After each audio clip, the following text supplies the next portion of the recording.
Bismillahirrahmanirrahim. Assalamualaikum warahmatullahi wabarakatuh. Alhamdulillahirabbil alamin, illahil wahidil mahmud. Wassalatu wassalamu ala sayyidina Muhammadin syuril hayatil wujud wassababil a'zami likulli. Salatu wassabitu bil qalbil iman wa habibul Qur'an wa fahimul ayat. Tetapkan biha nurul jannati wa nurun na'imi wa nurun nadiri ila wajhikal karim wa ala alihi wa sahbihi. Amma ba'd. Yang kami hormati, kami muliakan para ustaz, para kiai serta sesepuh Masjid Baloi yang insyaallah diberkahi dirahmati kita semua hadirin jamaah salat subuh. Setelah melaksanakan sholat subuh, kita mengadakan majelis, insyaallah Allah Subhanahu wa Ta'ala mengampuni segala dosa kita, memberikan rahmat dan anugerah kepada kita semua. Amin. Mengulas kajian kita bulan lalu, karena bulan sebelumnya absen, jadi agak lama juga bulan. Kita mulai lagi dari awal, mengingatkan saja bahwa ilmu tasawuf itu adalah ilmu yang bisa dipelajari, bisa dikaji, dan bisa dipertanggungjawabkan dari aspek ilmu. Sama dengan ilmu fikih atau ilmu tauhid. Maka dalam bidang keilmuan itu ada syariah, usuluddin dan tasawuf sebetulnya.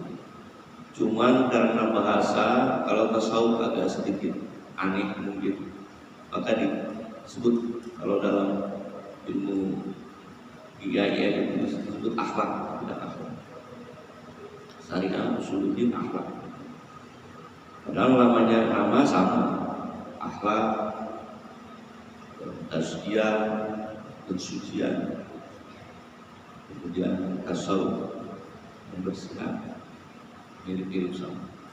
Maka para ulama untuk mengetahui bahwa ilmu itu bisa dipertanggungjawabkan, membentuk prinsip-prinsip dasar yang disebut dengan mabadi asal, 10 prinsip dasar. Dalam ilmu tasawuf, prinsip dasar yang pertama definisi.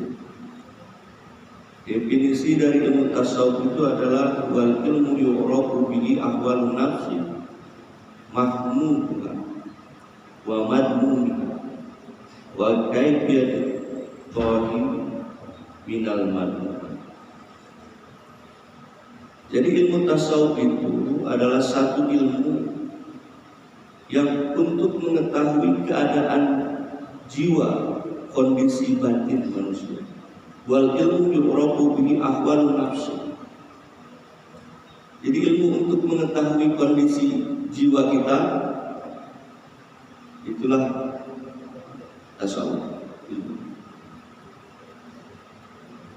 Apakah kondisi batin kita sehat? Apakah kondisi batin kita sakit? Ilmu tasawuf yang bisa mendalami. Bagaimana mengetahuinya? Di dalam jiwa manusia mahmudah, ada yang jiwa terpuji, ada mamdud yang tercela. Wa kaifiyat, dan bagaimana cara membersihkannya? Wa kaifiyat tathhir, bagaimana cara membersihkannya dari minal mamdud, dari jiwa yang tercela. Jadi definisi ilmu tasawuf itu adalah ilmu untuk mengetahui jiwa manusia, apakah jiwa kita ini dikuasai oleh yang terpuji atau dikuasai oleh sifat-sifat yang tercela, dan bagaimana cara membersihkannya. Sampai cara membersihkannya dipelajari. Tadi Imam di rakaat pertama membaca surah ke-92. Surah apa? surah Al-Baqarah. Di situ disebut fa'amma man a'ta wattaqa wasaddaqa bil husna fasanuyassiruhu lil yusra. Barang siapa orang a'ta berbuat ketaatan, wattaqa dan bertakwa kepada Allah, wasaddaqa bil husna dan membenarkan apa yang baik, maka kehidupannya akan diberikan kemudahan. Jadi jiwa yang baik itu adalah jiwa yang taat kepada Allah, jiwa yang takut kepada Allah, takwa. Jiwa yang apalagi yang membenarkan kebenaran-kebenaran yang lahir di alam ini, termasuk membenarkan ayat-ayat suci Al-Quran. Maka kalau orang yang demikian, jiwanya seperti itu adalah jiwa yang mahmudah, jiwa yang terpuji, jiwa yang akan mudah dalam kehidupan, tidak akan sulit hidupnya orang yang seperti itu. Tapi sebaliknya, mereka yang memiliki jiwa yang menggoda, yang tercela, yang kotor, bagaimana kalau dalam surah Al-Lail tadi dikatakan wa amma man bakhila wastakbara. Dan orang yang bakhil wastakbara, merasa diri cukup, wa kadzdzaba bil husna, dan mendustakan kebenaran, fasanuyassiruhu lil usra, maka akan diberikan kepada orang yang model begitu kehidupan yang sulit. Coba perhatikan orang bakhil. Pak Ustaz ini macam dendam sama orang baik. Bukan. Orang yang bakhil itu tak akan pernah merasa cukup. Siapa orang bakhil itu? Orang yang sudah diberikan rahmat yang seluas-luasnya oleh Allah Subhanahu wa Ta'ala, tapi tak pernah bersyukur kalau punya. Tak pernah merasa cukup. Orang yang tak pernah merasa cukup, orang yang hilang rasa syukur. Kira-kira kalau kita selalu ingin lebih, bahagia hidup kita model begitu? Tidak akan bahagia. Hidup yang demikian itu adalah disebabkan karena jiwa kita dikuasai oleh mampu, jiwa yang tercela. Nah, jadi ilmu tasawuf ini mempelajari jiwa. Kalau dalam ilmu yang umum disebut ilmu psikologi. Jangan salah kamar ya Pak. Ada orang yang belajar ilmu syariat, komentari ilmu tasawuf, salah kamar.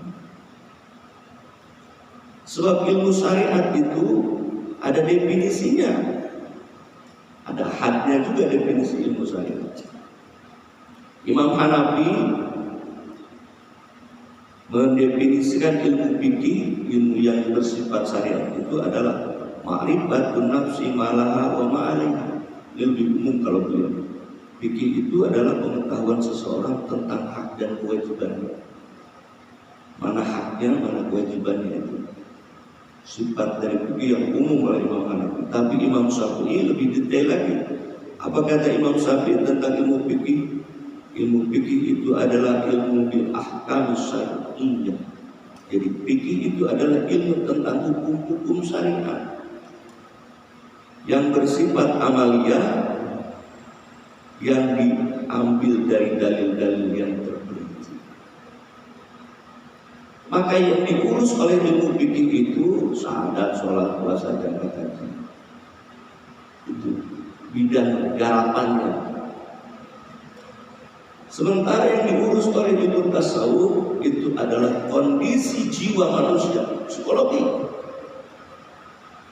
Maka kalau ada orang yang menilai ilmu tasawuf dengan ilmu fikih, beda kamar. Sekali lagi beda kamar. Dari definisi saja sudah tak akan tercapai. Maka akan muncul konflik disebabkan karena nggak tahu aja. Coba kalau tahu, maka ketika mendekati kondisi jiwa manusia, maka didekati dengan ilmu tasawuf. Mau memperbaiki akhlak, didekati dengan ilmu apa? Ilmu tasawuf. utama, tapi tetap ada sambungan, ada linknya. Nanti kita jelaskan lebih dalam. Itu definisi ilmu tasawuf. Jadi untuk mengetahui keadaan jiwa, kondisi batin, apakah batin kita sehat atau sakit? Apakah jiwa kita dikuasai oleh sifat-sifat terpuji, sifat dermawan, hati lapang, ikhlas, sabar, tawakal, warok, kasih sayang, atau sebaliknya? Jiwa kita dikuasai oleh jiwa yang tercela, kikir, sumpah, kemarah, nafsu, dendam, iri, dengki, hasad, ujub, riya, takabur, sombong. Diperiksa oleh kita. Yang mengetahui jiwa kita siapa? Orang lain? Bukan, Bapak Ibu sendiri. Periksa oleh Bapak Ibu. Jiwa kita ini condongnya kemana? Condongnya kepada bakhil wasana, bakhil merasa cukup, atau takwa, taat kita, takut kita kepada Allah, takwa itu. Dalam surah Al-Mulk itu dikatakan, innal ladzina yakhshawna rabbahum bil ghaib lahum maghfiratun wa ajrun kabir. Innal ladzina, sesungguhnya orang-orang yang yakhshawna rabbahum, tunduk takut kepada Rabbnya, kepada Tuhannya, bil ghaib, padahal Tuhannya itu tak nampak olehnya, gaib olehnya. Bagi mereka pahala yang sangat besar dari sisi Allah Subhanahu wa taala. Surah Al-Mulk. Innal ladzina yakhshawna rabbahum bil ghaibi lahum maghfiratun wa ajrun kabir. Sudah Bapak Ibu punya jiwa yang begitu, yang takut kepada Allah, yang yakhshawna, khusyuk, takut kepada Allah. Kalau Bapak Ibu sudah punya jiwa yang begitu, insya Allah ajrun kabir, akan diberikan pahala yang sangat besar. Bagaimana cirinya? Cirinya gampang. Begitu dia berdiri sholat, maka bergetar kalbunya, takut kepada Allah. Tapi begitu sholat, Allahu Akbar, yang diingat jemuran, hutang, musuh, dendam, macam-macam urusan dunia di dalam. Bukan gak bagus. Belajar lagi. Berarti masih dikuasai oleh jiwa yang membudak, jiwa yang tercela, jiwa yang rendah. Intinya masih bagus. Begitu dipanggil oleh Allah, Allahu Akbar, Allahu Akbar, kita datang, sudah bagus. Tapi perlu ditingkatkan lagi. Karena itu urusan tasawuf ini urusan qalbi. Begitu Bapak Ibu datang ke masjid ini, itu urusan syariat, sholatnya. Tapi menghadap kepada Allah dengan qalbu yang baik, dengan jiwa yang terpuji, maka itu harus diperbaiki dengan ilmu tasawuf. Gak enak katanya tasawuf itu, gak ada dalam Al-Quran itu. Ya kalau gak ada ganti namanya, jadi tazkiyatun nafs, pembersihan jiwa. Gak enak katanya, ada dalam Quran tapi gak jelas. Ya tinggal ganti namanya, ilmu tentang akhlak. Gak susah ilmu, tergantung senangnya kita bagaimana. Cuma harus dengan ilmu juga.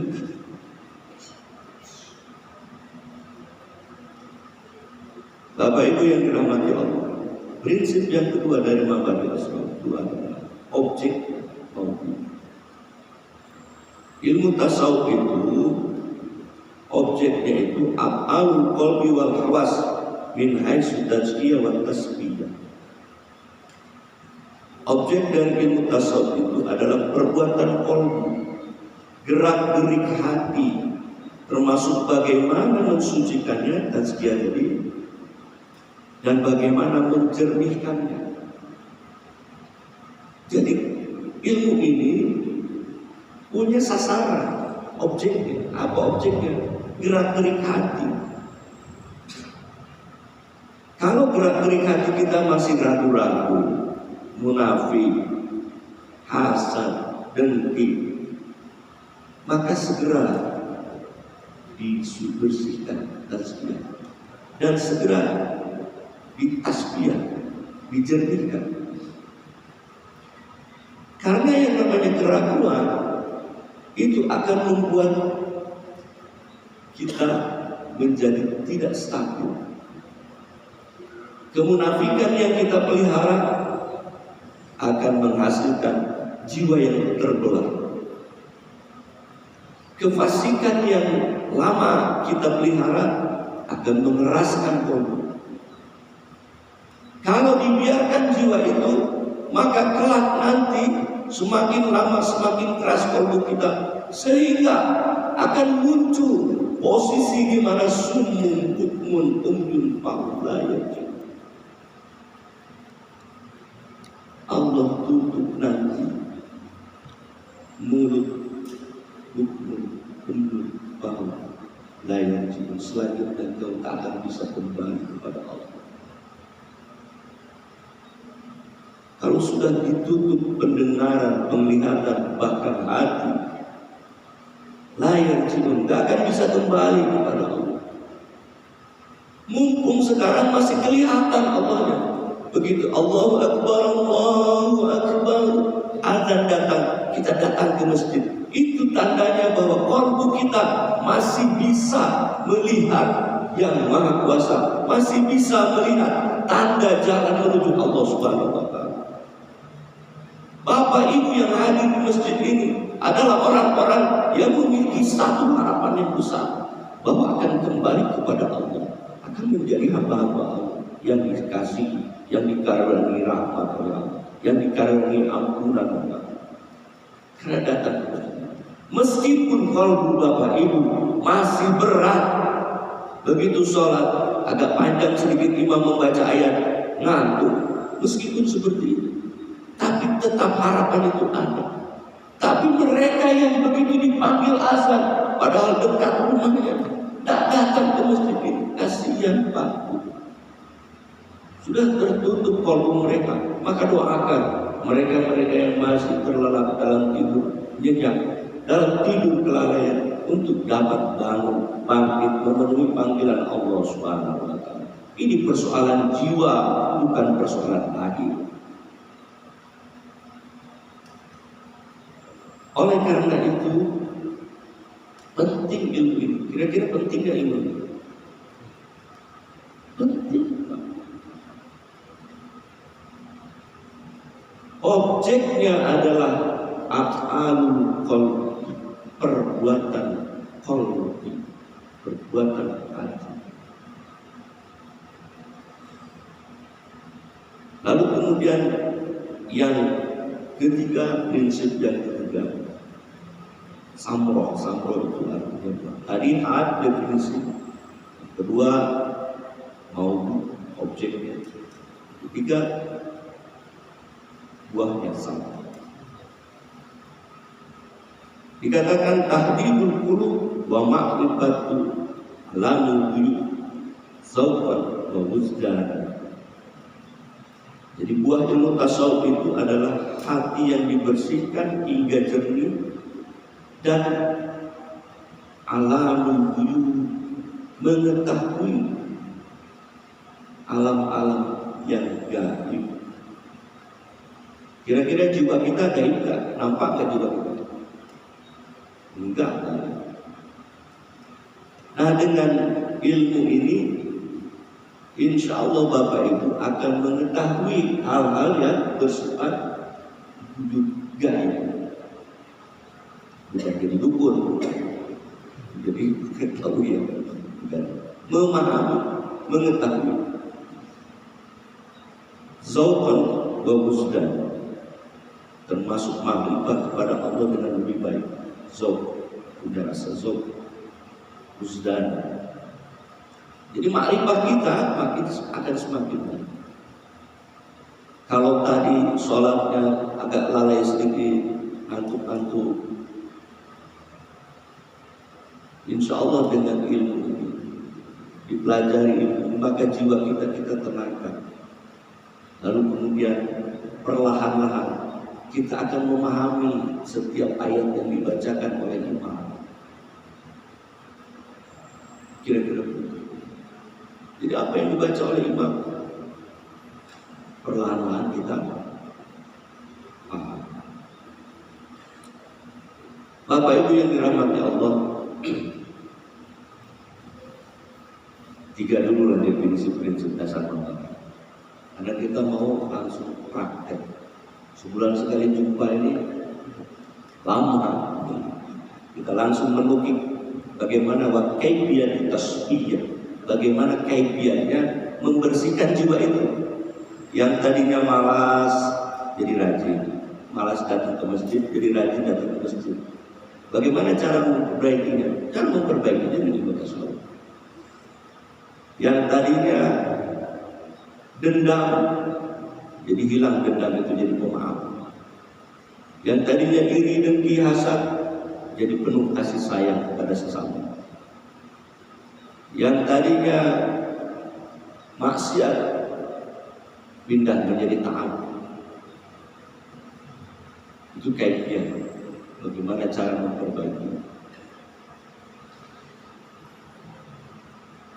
Dalam surah Al-Ahzab ayat 41 sampai 44, Allah Subhanahu wa taala mengajak kepada orang-orang yang beriman. Jadi memang belajar tasawuf harus sudah tuntas dulu. Rukun Islamnya harus sudah tuntas. Syahadat, sholat, puasa, zakat, haji. Kalau haji belum, tidak apa-apa.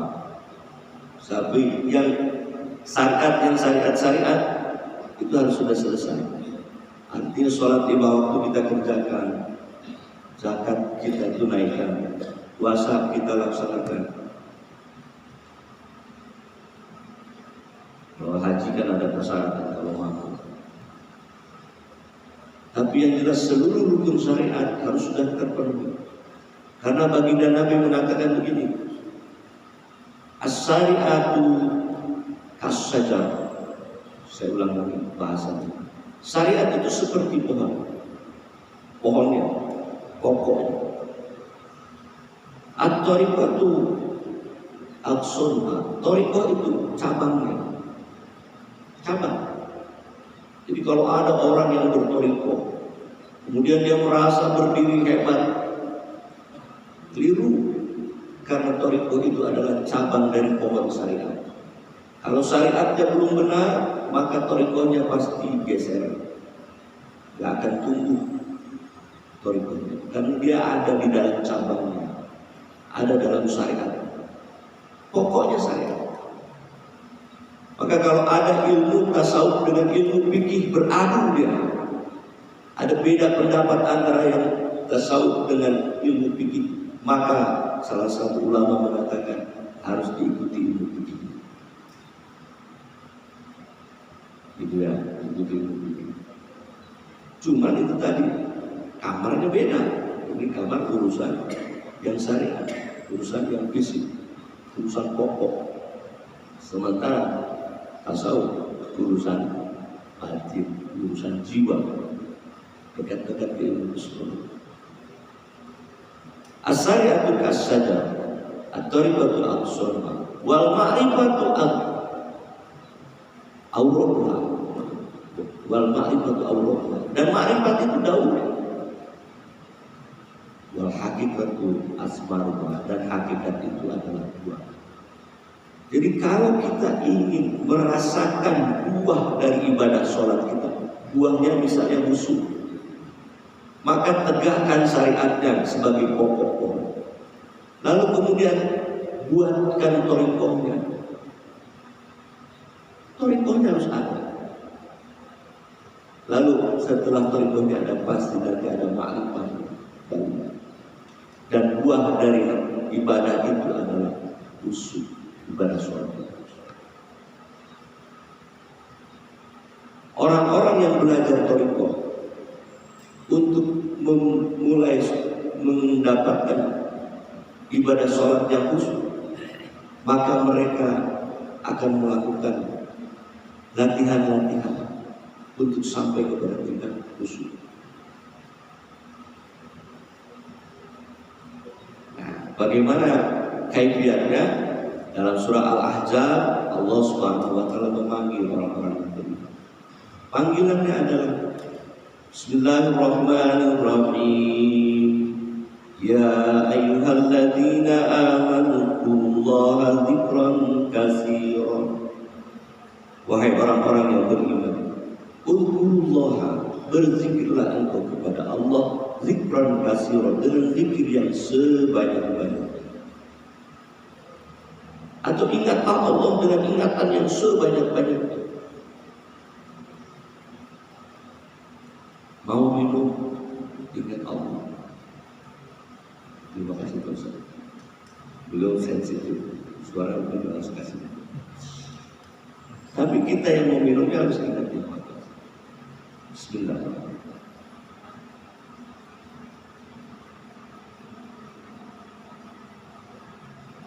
Alhamdulillah.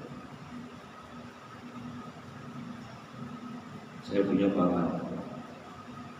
Saking beliau dengan Allah selalu ingat.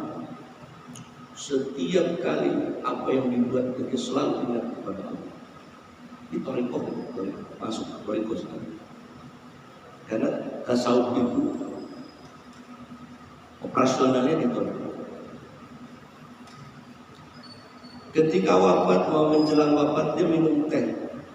Dan kemudian dia mengucapkan Alhamdulillahirabbil alamin atas segala nikmat yang Allah berikan ini. Minuman yang begitu menyegarkan. Alhamdulillah ya Allah. Setelah itu menikmati betul minuman terakhir tehnya. Nah, kalau saya insya Allah akan membaca dan ini bukan teh, tidak penting. Jadi panggilan Allah kepada orang-orang yang beriman itu Udzurullaha dzikran katsiran. Berzikirlah engkau kepada Allah dengan zikir yang sebanyak-banyaknya. Maka ketika kita sholat, selesai sholat kita zikir. Dan sholatnya itu sendiri kata Allah zikir. Sholat itu zikir untuk mengingat Allah. Maka dirikanlah sholat untuk mengingat Allah. Jadi sholat itu juga zikir untuk mengingat Allah. Jadi seluruh aktivitas manusia, terutama orang-orang yang beriman, adalah ingatan dia kepada Allah Subhanahu wa taala. Kapan dilakukan? Wasabbihu bukratan wa asila, dan bertasbihlah dari mulai pagi hingga petang. Dari mulai petang hingga pagi. Aktivitasnya terus berlangsung. Dalam surah Al-Imran bahkan dikatakan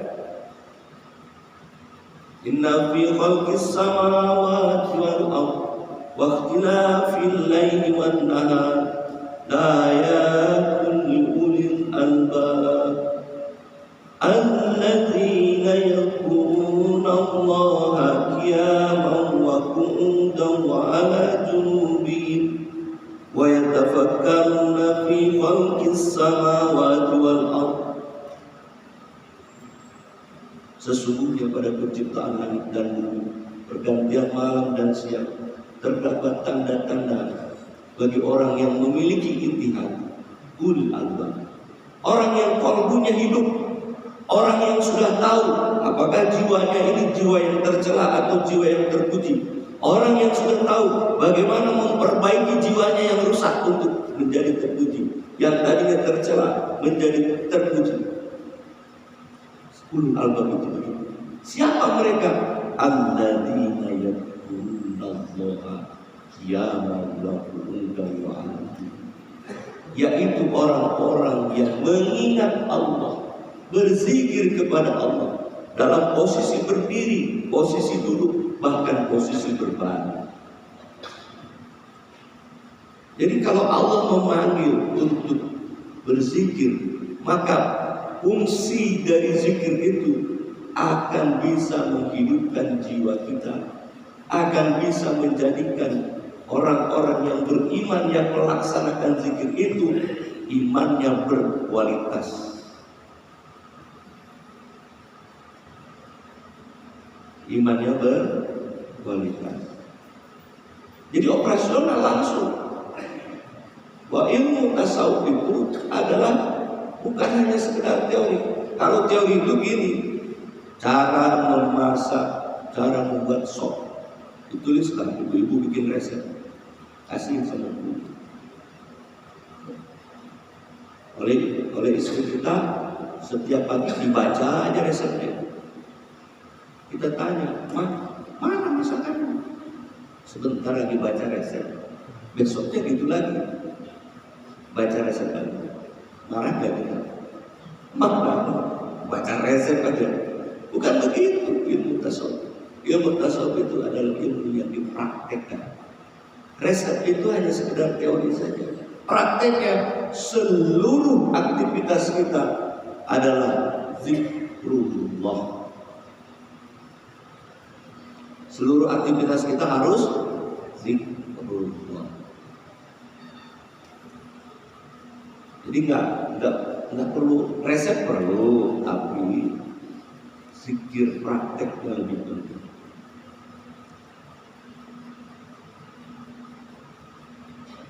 Ayat berikutnya, mereka yang sudah melakukan zikir kepada Allah dan mereka yang kemudian melakukan tasbih di pagi dan petang sampai pagi, terus menerus, Allah akan berikan kelebihan. Apa kelebihan? Walladzi yusalli 'alaikum wa malaikatuhu liyukhrijakum minadh-dhulumati ilan nur wa kana bil mu'minina rahima. Walladzi yusalli 'alaikum, Allah akan memberikan salawat kepada engkau semua yang berzikir dan bertasbih dari pagi sampai petang, dari petang sampai pagi. Dalam kitab Ilmu Al-Awliya dikatakan oleh Syekh Imam At-Tirmidzi, salawat Allah kepada kita semua yang berzikir dan bertasbih adalah keselamatan dalam kehidupan dunia hingga nanti kelak berjumpa dengan Allah Subhanahu wa Ta'ala di yaumil akhir. Terus bagaimana dengan dosa-dosa yang kita lakukan sepanjang hidup? Allah akan mengampuni dosa-dosa. Allah akan memberikan anugerah rahmat dan karunia. Dosa yang dilakukan oleh manusia, ada Allah yang Maha Ghafur, yang Maha Pengampun. Orang yang berzikir kepada Allah, orang yang mengingat Allah, akan Allah salawat, akan Allah berikan salawat kepada mereka. Setelah diberikan salawat oleh Allah kepada kita semua, wa malaikatuhu, dan juga para malaikat mendoakan kita. Lalu kemudian akan Allah keluarkan, liyukhrijakum, akan Allah keluarkan engkau semua minadh-dhulumati ilan nur, dari kegelapan kepada cahaya. Kenapa begitu? Wa kana bil mu'minina rahima, karena sesungguhnya Allah kepada orang-orang yang beriman itu sangat penyayang. Allah sangat sayang kepada orang-orang yang beriman. Tahiyyatuhum yawma yalqawnahu salam, dan ucapan penghormatan orang-orang yang orang-orang mukmin tatkala berjumpa dengan Allah adalah salam. Wa'adda lahum ajran karima, dan dia menyediakan pahala yang mulia bagi mereka. Bapak Ibu yang dirahmati Allah, waktu jugalah yang membatasi kita. Bahwa orang yang berzikir kepada Allah, orang yang bertasbih kepada Allah dari pagi sampai petang, dari petang sampai pagi, orang yang selalu mengingat Allah dalam setiap gerak langkah hidupnya, insya Allah Allah akan memberikan keselamatan kepada kita dari kehidupan dunia dan akhirat kelak nanti. Dan Allah Subhanahu wa Ta'ala beserta para malaikatnya akan membantu kita mengeluarkan kita dari kegelapan menuju cahaya Allah, dari sifat jiwa kita yang buruk menjadi jiwa yang baik, dari jiwa yang tercela menjadi jiwa yang terpuji. Allah akan perbaiki asalkan kita berzikir kepada Allah Subhanahu wa Ta'ala di dalam setiap gerak dan langkah. Demikian yang dapat saya sampaikan. Allahu a'lam. Wassalamualaikum warahmatullahi wabarakatuh. Alhamdulillah, Bapak Ibu, hadirin jemaah sekalian berbahagia. Tadi apa yang disampaikan Ustaz tentang manajemen qalbu. Tasawuf. Tadi tasawuf membersihkan hati. Jadi mungkin ada Bapak Ibu yang bertanya, silakan. Karena tadi Ustaz mengatakan semua gerak-gerik langkah kita semuanya